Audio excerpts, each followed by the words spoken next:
जीवन में ऐसे क्षण आते हैं जब कुछ चीज़ों के लिए हमें बाह्य प्रमाण की आवश्यकता नहीं होती।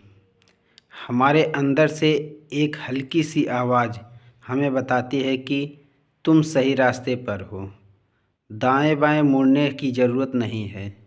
सीधे और संकरे रास्ते पर आगे बढ़ते जाओ। पुरुष स्त्री जाति को एक ओर से दबाता है, अज्ञान रखता है, उसकी उपेक्षा और निंदा करता है।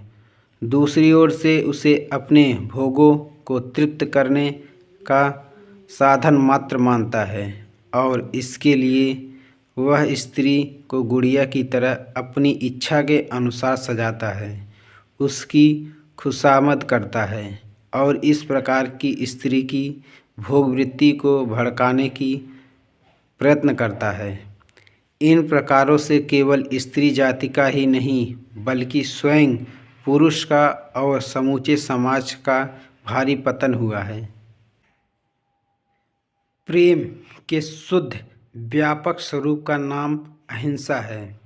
जिस प्रेम में राग या मोह की गंध आती है उसमें अहिंसा नहीं होती। जहाँ राग और मोह होते हैं वहाँ द्वेष का बीज भी रहता है। प्रायः प्रेम में राग द्वेष पाए जाते हैं।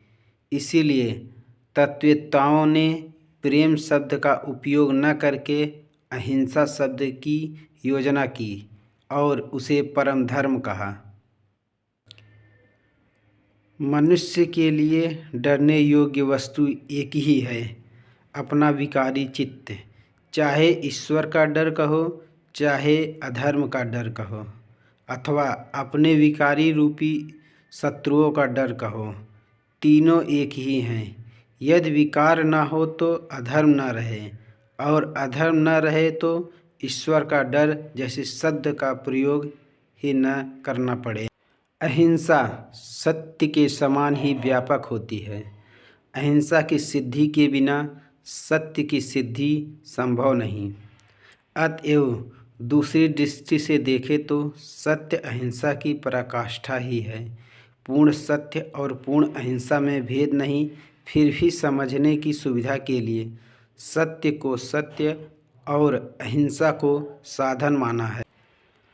आपकी मान्यताएं आपके विचार बन जाते हैं, आपके विचार आपके शब्द बन जाते हैं, आपके शब्द आपके कार्य बन जाते हैं, आपके कार्य आपकी आदत बन जाते हैं, आपकी आदतें आपके मूल्य बन जाते हैं, आपके मूल्य आपकी नीति बन जाती है। तुम्हारे जीवन में ऐसे क्षण आएंगे जब तुम्हें कदम उठाना होगा, चाहे तुम अपने घनिष्ठ से घनिष्ठ मित्र को भी अपना साथ देने के लिए सहमत न कर सको। जब कर्तव्य विमूढ़ हो जाओ तो सदैव अंतःकरण की आवाज़ को ही अपना अंतिम निर्णायक मानो।